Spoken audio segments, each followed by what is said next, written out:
Hi guys, so I just want to show you how you can access the Padlet for the explain portion of the HyperDoc. So for instance, if you were in my blue class, you would just click the link under blue and that will open up the Padlet for the blue block.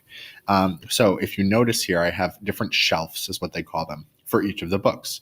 And the directions state that you should copy a section of your nonfiction text to show an example of one of the 5 text structures on the correct shelf. So if I was reading a whole new ball game, I would click the plus button under a whole new ball game, write my name as the title, and then write that example of, a cause and effect text structure or a description text structure.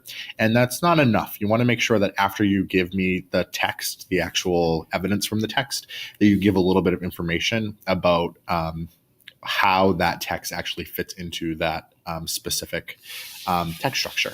And then once you post once, you're ready to move on to the next part of the HyperDoc.